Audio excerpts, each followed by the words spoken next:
What's up, guys? Welcome to another episode of Infertile Millennial. Today, I had a really unexpected moment of gratitude. I'm here at home. We have a snowstorm happening outside, and I ended up I normally would be working right now at the boutique, but I ended up closing it early because of the snowstorm. And my neighbors are snowplowing right now, so you can probably hear that. Hopefully it's not too loud. But anyways, I decided to take this unexpected time off and come home, get cozy, and film an episode of Infertile Millennial for you guys. So today is actually a really exciting, interesting episode. Back in September, I asked in my stories on Infertile Millennial on Instagram, if you had to choose between child-free, childless, and infertile, what do you prefer to call yourselves or have others call you, and why? So today I'm going to be reading your responses, and at the end of this episode, I'm actually going to share what my husband and I currently have decided that we prefer as well. I hope that if you see me leaning forward a lot, it's just because my microphone is right here. So without any further ado, let's get into it. All right, so at the end of everything, while that story was up there for 24 hours, 72% of you like to be called infertile or call yourselves infertile. 16% of you choose childless, and 12% of you said child-free. So what I'm going to do for this episode is I've written out everyone's answers, and then I'm going to say everyone's explanation on why they prefer that. All right, so let's get into it. So first answer, infertile. Childless and child-free feel like a choice. Child-free makes it feel less negative and gives me a sense of freedom. Secondary infertility. Infertile because I'm not childless or child-free. Infertile. I'm not child-free by choice, and I'm not childless because I have carried before. I like that. I often forget. I didn't mean to say it in that way, but sometimes when I think of what we prefer to call ourselves, I don't think of my losses. So that was a good reminder of, I guess I've had losses. So to say childless or child-free, that makes sense.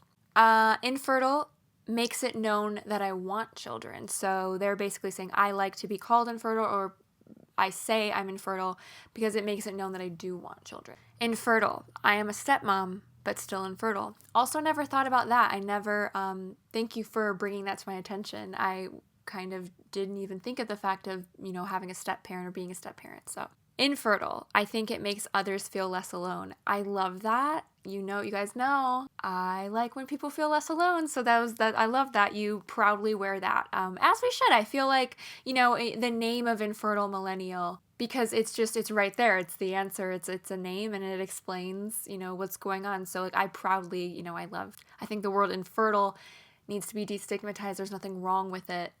So I like that you wear it sort of as a badge of honor, I guess. I don't know if that's the right way of saying it, but next person said, infertile, saying childless scares me because I'm still trying. Totally understandable. Infertile, I haven't gotten to keep any pregnancies. Childless, I have 3 babies in heaven and none earthside. Same girl, I feel you. Infertile, childless feels like a dig, and child-free sounds like a parent who has the night off. Infertile, the other two feel more final.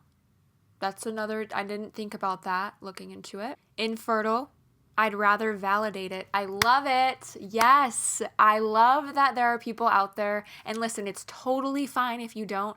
But I love when I see someone, they're like, you know what? Yeah, I'm going to own it. I'm validating it. I'm going to own it. There's nothing wrong with saying that you're infertile or being infertile. It's just, it's something that unfortunately 1 in 6 couples deal with. And I like that people like to or prefer to have it known like that. So infertile. I don't need to give it a more comfortable label. I love that too. Love that. Wait, this one did make me laugh. So, okay. Child-free. Sounds like fat-free and somehow improves how I feel about my situation. I love when people can have a sense of humor, or I don't know. That to me was really funny, so that made me giggle. I use all three depending on the audience because it's personal. That I can totally understand as well. It kind of depends on who you're speaking to. Sometimes you do just have to say infertile to somebody who kind of won't let the topic go or won't let it down or whatever. Yeah, it does sometimes depend on your audience, and it also sometimes depends on where you're at in your journey, which I've definitely have learned along the way. I prefer not a parent yet. So that there were some people in the answers who didn't choose any of the three options that I give, and they gave their own label of what they prefer, and that's something kind of one of the reasons I'm doing an episode that is this theme is because when you are able, I think when you're on this journey, you're probably going to change the label a few different times. And when you're on this journey, I feel like this is the one or one of the very few things that you do have control over, because obviously going through infertility, we feel very out of control. We feel like nothing is in our control. So this is a way for us to have control of our story. Okay, moving along. Next answer, child-free. It feels empowering even though the decision is not a choice. I feel like I can own that. Totally understand that. Childless, infertile feels permanent. So there's a lot of people looking at things differently. So again, I like that we are able to choose what label we want to fit our journey and to feel like we have some sort of control. Next person says, infertile. I'll always be infertile, but I hope I won't be child-free or childless. Another different perspective I didn't even think about when I asked this question. So glad I asked this question to you guys. Next person says, child-free. I've decided to enjoy my life as it is and not what I wish it could be. Infertile. Feels like you're trying, and the other feel like your journey is over. So I feel like there was a lot of people who said somewhere along those lines for sure, but maybe worded it differently. Next person says, childless. Feels like I can still have children. Infertile. Childless makes me feel like I'm less than. Child-free. I don't think I want to do treatments, and I don't dislike the idea of what life might be without kids. That, I love to hear perspectives like that as well of people who, there's a lot of people, we all have our limits. We all have different limits of, I'm going to try naturally, and if it never happens, it never happens. We also have people who have been told, it's not going to happen naturally ever, and you have to do treatments. And a lot of people said, I don't want to do that. I prefer struggling with infertility. Infertile implies giving up hope, and I can't be fixed to me. Infertile. Using the word child makes it sting more. That's another take that I didn't even think of, so thank you for bringing up that perspective as well. Without living children. Infertile mom who lost their baby. Struggling with infertility. I'm still trying. Childless. It feels temporary to me. Childless. Child-free sounds too positive, and infertile sounds too negative. Struggling to conceive. I hate the word infertile. I totally hear you, and that's fair for you to feel that way, but I think it's important for us to think about breaking the stigma of that word. But I totally hear you, and I understand. Next person says, all are fine for me. I'm super open. Child-free. It feels neutral, and the other two feel negative. Next person says they just prefer to say they're trying to conceive. Infertile. The other two leave it open for people to ask why not. Interesting take too. Didn't think about that one. Childless. Feels like it's my choice if I decide enough is enough. This next person says they prefer fertility journey so that people know that they're trying but that it's hard. Infertile. I really hate the term childless as though I'm less than those with children.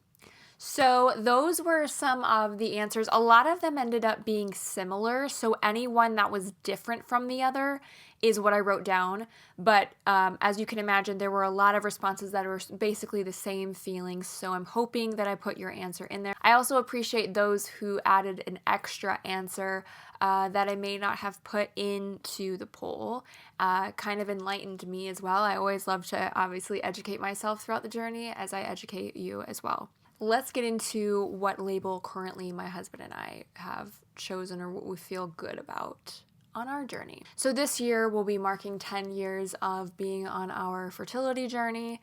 We struggle with male factor, and we currently like the term child-free, We are on an indefinite break. We chose to follow another dream of mine by opening a boutique last year and traveling more and doing more of what we love. That's sort of what we've been focusing on for the past almost 2 years since our last miscarriage. For our journey, child-free feels like we have some power. We're not actively trying, and while we'll always be infertile, we feel like right now it's our choice to pause treatments and look into life without kids. I definitely connected with some of the comments that said we don't hate the idea of what life without kids looks like, but don't get us wrong, like this outlook took a really long time to get there. So while we've lost many pregnancies, I don't disregard them. I think of them every day, but childless to me for my own journey feels like the power has been taken from me and that somehow I'm less than, which I know that I'm not. But I just don't like the term for my journey. Of course, I'll always bring up to somebody that I am a infertility and pregnancy loss advocate, so that's not lost, but child-free feels right for where we're at in our journey. I think when it comes to what label you want to use with yourself when speaking to others, you should absolutely use what you feel in your heart. I don't think any one label is wrong because we shouldn't take away what someone feels to be true in their experience unless it undermines someone else's journey, which is never okay. Everyone's journey is different, and that's what I've learned on this long road. We're all going to experience something similar, but also a lot of things will be different for us as well. I think it's really important to own your power and do what's best for you. I know that this is a tough journey, and I stand with you with whatever label feels right for you. So moving along, I have chosen 3 different Reddit stories that all align with each of these top 3 labels that I had you guys vote on. So let's get into, I really hope that these weren't deleted because I did post this. I did write this in like September. It's just until now that I'm recording it. So the first story is, am I the asshole for saying people without kids can also get tired? This is probably really stupid. I don't think I'm the asshole here, but my friends are split, unsurprisingly pretty evenly along lines of who has kids and who doesn't. Basically, I, 34 female, have a really demanding job. I work long hours, never really get to turn off, and have a crap contract, which means unemployment is always looming. Sometimes I make it to the end of the week and I can barely keep my eyes open. There are weeks during busy periods where I barely get to see my partner, let alone my friends. Long story short, sometimes I'm just really, really tired. I feel you. Recently, I was hanging out with some friends and mentioned that I was struggling a bit at the moment because it was a particularly busy time at work. I said I was excited for a day off and a lie-in because I was bone tired. About 3 of my friends, all mothers with kids under 6, laughed and said, I don't understand the meaning of tired because I don't have children.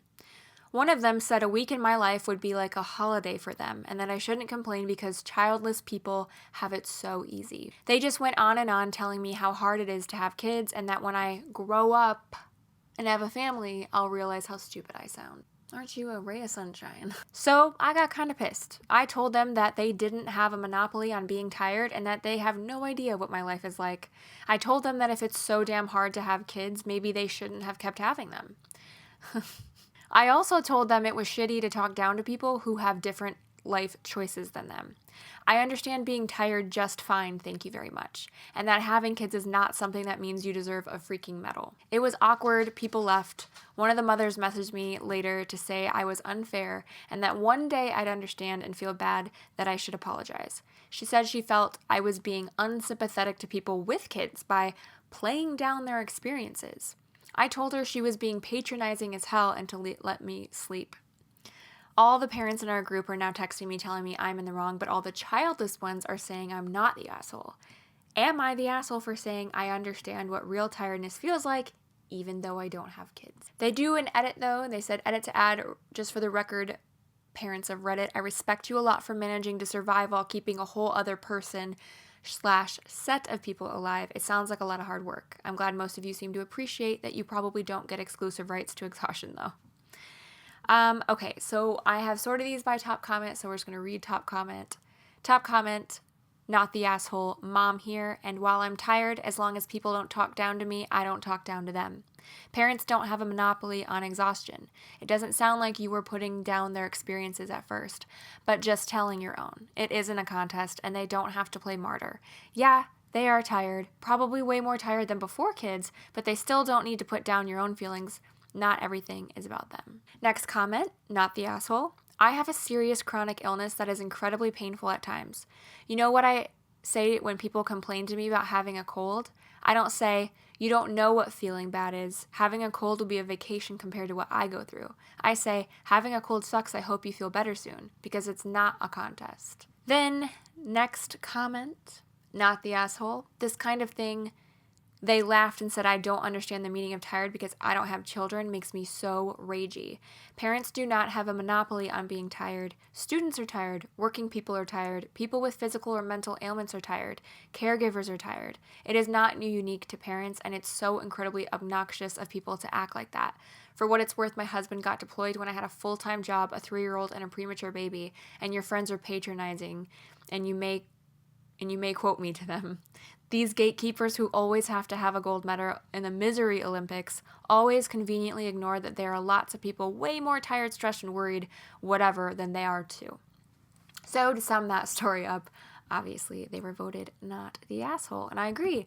I know what tired is. I feel like you don't have to have children. Like I'm sure we all know when people are like, oh, you don't know how hard it is until you have kids, sort of clan, whatever. We are going to move on to the next story, which might make your blood boil. I'm really sorry.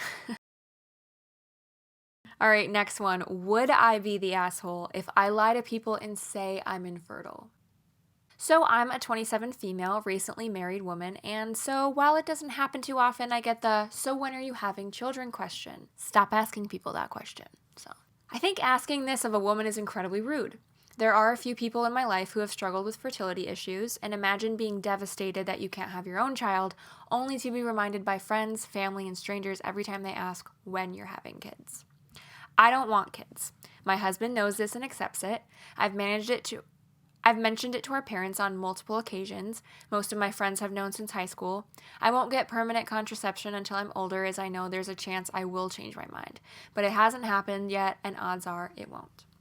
But there are times people ask when we're having kids. Sometimes I interrupt and I say, actually, you shouldn't ask that. Maybe start with, would you like, instead of when. But often it catches me off guard, or they don't ask directly and just talk about my future children to me. And I tell them, hopefully never. I get the standard, oh, you'll change your mind, and it'll be different when you have your own children. I've never lied to anyone in response to this question, but I would really, really like to. I think the whole assumption is disgusting and rude as hell. Totally agree. And every time I'm tempted to blurt out, actually, I can't have kids, thanks for reminding me, to shock people into realizing how inappropriate it is. But this would make me feel awful for people who really do suffer from the issue, for making light of it and using it to avoid a conversation. I don't think I would ever do it, but I'm tempted so often. The people I would use this response to would be incidental acquaintances, maybe even extended family who I don't see often, and only if they ask in a particularly brash and presumptive way that irks me. Immediate family, of course, deserve the truth about my health from me, even if they refuse to believe I don't want children. Would I be the asshole? So I'm just going to read based off of top comments again. So top comment, you would be the asshole. I'm actually infertile. It was not a choice. It has been and is a horrific struggle, followed by a great deal of grief, actual grief for myself, my husband, and our families. My medical problems are not a cute hat for you to put on in order to get out of standing up for yourself and owning your life choices. You are child-free. Your friend is child-free. You are not infertile. Would you lie and say you had a different medical problem you don't have? If you wouldn't, don't borrow mine. If I knew you and you told me you were infertile, I'd do everything I could to help you feel loved and perfect exactly as you are. The world is, frankly, pretty nasty to us. They mock us, feel superior to us, blame us for our infertility, act like if we just tried harder, we'd magically get pregnant. It's really freaking hard to. It's just hard. Every day. I do my damnedest to make sure you knew I'd be there for you to listen and comfort you. If I found out afterward you were lying about the whole damn thing, I'd think that you were a sociopath because I actually know what you're lying about. Lots of people are going to call you not the asshole. I might be downvoted to oblivion. I don't always respond to these threads because lots of times when I do, I get called a barren bitch and shit on my DMs. Sometimes I just don't have the strength. But the above is the God's honest truth. Why do so many people think it's a-okay to lie about a medical problem if it's infertility? You have made a positive choice in your life to live a certain way. Own it and be proud of it. You get to choose your fate. Be grateful. I love that response. I think that was very well written. Next comment we'll read, even though I think the first one is literally perfect, I want to read another one. You would be the asshole. It's pretty gross to lie about something like that and then accept the sympathy people give you afterwards. There are people who struggle with infertility, and it is a source of pain for them, and to have such a flippant attitude about using it as an excuse is really low. Just say something like, I don't think children are in our future, and leave it at that. People are rude, but it's not on you to teach them a lesson by lying. I'm just going to keep reading some of these comments just because I like what people say. I don't know. I like to read comments. You're the asshole, sorry. You said yourself this would be an extremely rude thing to fake, especially when you said you may change your mind at some point. Not saying you will, and that's totally fine. I don't think if I ever want children either, and I'm the same age as you. Imagine if you shared this charade with others, even if it's acquaintances, people talk, and you one day change your mind and you do get pregnant and choose not to terminate. How much of a slap in the face that would be for those willingly trying to conceive. Just mean. My point being there are such better ways of getting your point across. Just be frank. No, I don't want kids. Oh, you'll change your mind. I won't, but thanks for knowing what I want in my own life. It is so much better than straight up lying. You might come off as a bitch, but who cares? The asker should learn not to ask rude questions. One more comment, and then we'll move on to the next post. You would be the asshole. Just tell people it's none of their business. If you lie about a condition you don't have, I think personally it's tacky and just as bad if someone lied about a condition to get a handicap tag. It would be super awkward if someone who asked was infertile and tried sympathizing or telling you intimate details of what finally worked for them. You'd have to keep the lie up. Also, do a solid for other married couples who are in your shoes and know they don't want kids. Be honest about the fact that you've decided kids are not part of your future. Due to your own choosing, and still let people know it's rude to ask. I love my friends who are just straight up say they want to travel and love their dual income, no kids lifestyle. No shame in that game. Be proud that you and your husband know what you want or don't want, as the case may be. Different strokes for different folks. So yeah, agreed. Just be honest. It's how I feel about infertility too. When you're ready to talk about it, just be honest about it. There's no, you know what I mean? You don't have to sugarcoat it. Whatever. Obviously they were voted the asshole. I would particularly love to know how you guys feel in the comments if you're watching this on YouTube or if you want to DM me, whatever, for sure to hear your thoughts. So, I just found the very last story that I was going to read you got deleted, unfortunately, so I can't read it, but I can. I will find another story, and I'm going to take a really quick break, and I'm going to find another story, and I'm going to read one more for you because I wanted to do 3 stories. All right, I found another story. Am I the asshole for not telling my wife that I'm infertile? I'm really confused. Early in our relationship, we both agreed to not have any kids. We both agreed on being child-free. Suddenly today, she has a new attitude and suggests that we have kids. It's slightly annoying, but yeah, she's allowed to change opinions. I obviously say no. I haven't changed my opinion and just mentioned that I'm infertile because that seems pretty relevant to the conversation. Now she's pretty mad that I didn't reveal such an important thing in my life. I don't see how that's important. We agreed to not have kids, and I don't think I should reveal parts of my private medical history to her. So am I the asshole? All right, let's just get into top comment. You're the asshole. Do you have any idea how horrific birth control is for women? And you let your wife take it for years without her needing to? Also, that's not the sort of detail you don't mention to the person you're married to. Edit number 2, wife has an IUD, OP confirmed it in his comments. So, next comment, info. Why did you decide to marry someone who you aren't close enough with to discuss your medical history? That's what I was wondering. I don't think either of you are assholes for your views on children, but I'm baffled. Next comment, you're the asshole. I was no assholes here to the last line. You are married. She has a right to know about your private medical history, as you do her. She is allowed to change her mind. Okay, next comment. Absolutely, you're the asshole. Not wanting kids is totally different to not being able to have them. I didn't want kids for years, was never on my radar at all. Then I changed my mind in my late 30s. The best and most incredible thing I've ever experienced is being a dad. Only regret, I'd wish I'd done it sooner.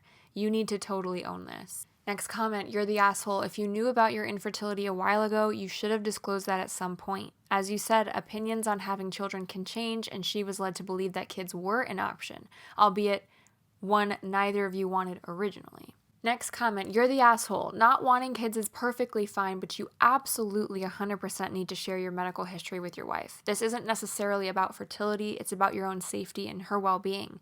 If you don't feel like you can share this information with your wife because she's not trustworthy, you shouldn't have married her.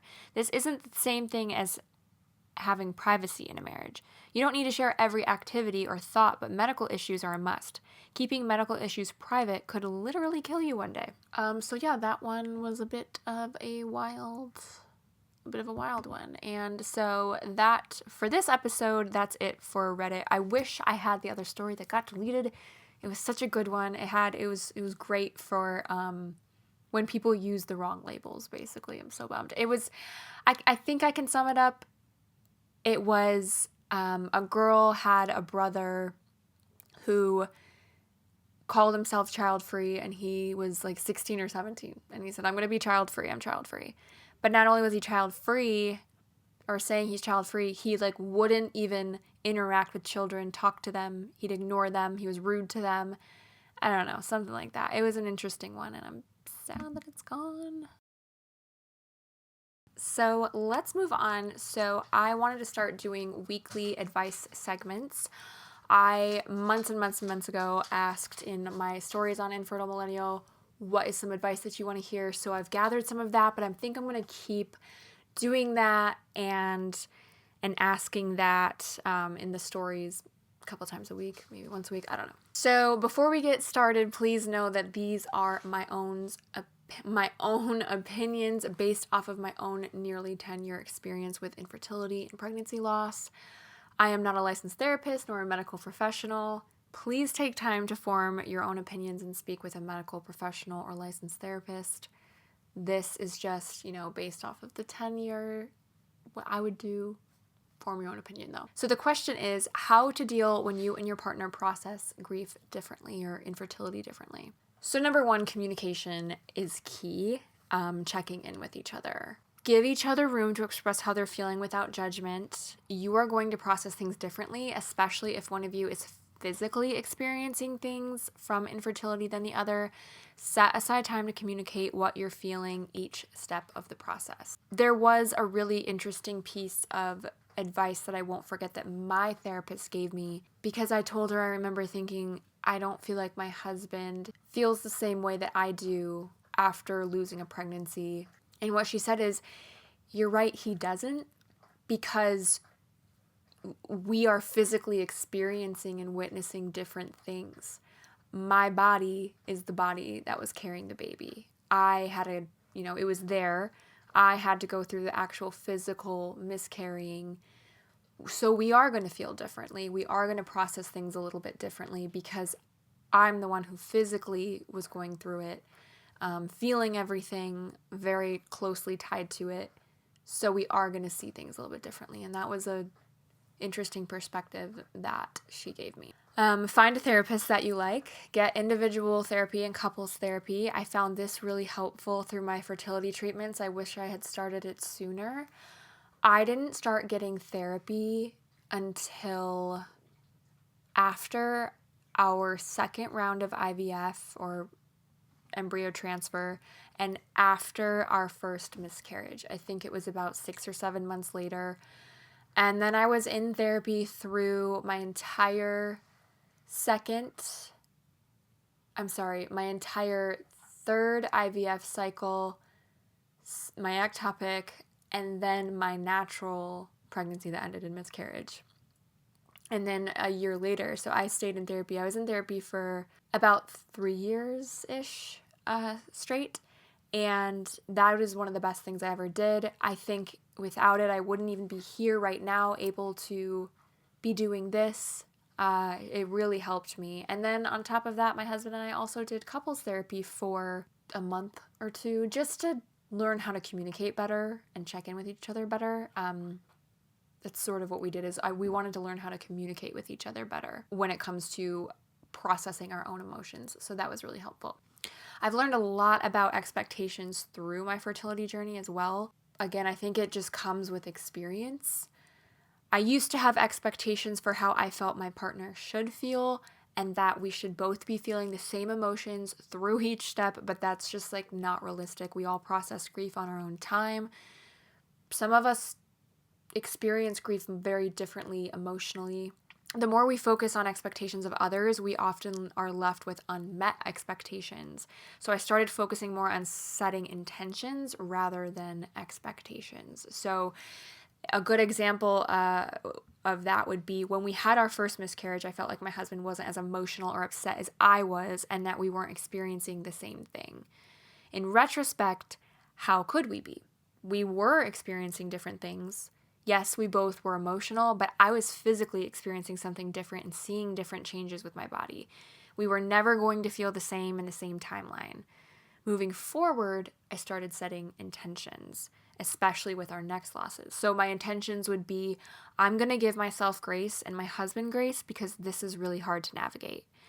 I'm going to be clear about my needs and how I'm feeling, and I'm going to set aside time for both of us to communicate how we're feeling through our stages of grief. I'm also going to see a grief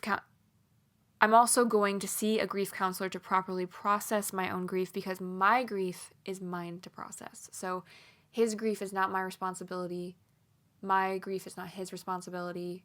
It's our own to process. If I don't feel supported by my partner, then I will communicate that. Infertility and pregnancy loss is really hard to navigate, so communicating how you're feeling is really important through each step of the way. But yeah, ultimately going back to that, is grace is a really important thing to give, not only to yourself, but to your partner. I know it can be difficult, especially when you are going through all of those emotions, to automatically, get angry and feel a certain type of way if you don't feel like they're grieving the way they should. But it all comes back to giving them grace, because like I always preach, we do not know we can't tell people how they're feeling or how they should be feeling. We can only judge our own for ourselves. And that includes our partners, and that includes family members, everybody. Everyone has their own way. So as long as you're giving them grace and then leaving communication open, then that to me is where you're going to get a better understanding of each other. And if you don't know how to communicate that, like I said, go talk to a therapist. I mean, I feel like we just did a couple sessions. It wasn't that deep. It was just, trying to figure out how to understand each other, because every human being processes emotions so differently than everyone else. So hopefully that was helpful for you guys. If you want to ask for some sort of advice, you can either DM me at Infertile Millennial on Facebook, or you can email me. It would be emily@infertilemillennial.com if you want to email me for advice. I check my email often, so that would be a really great place as well. Otherwise, I do want to make this sort of a weekly thing, or every episode, where I hopefully can answer some questions on the podcast. But anyways, a little shorter of an episode, but that is it for today's episode. So thank you so much for tuning in and listening. I really, really appreciate it. Whether you're watching on YouTube, whether you're streaming where podcasts are streamed, thank you so much for tuning in.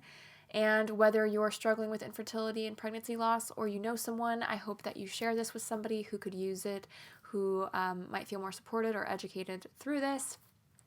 Thank you guys so much for watching, and I'll see you next time.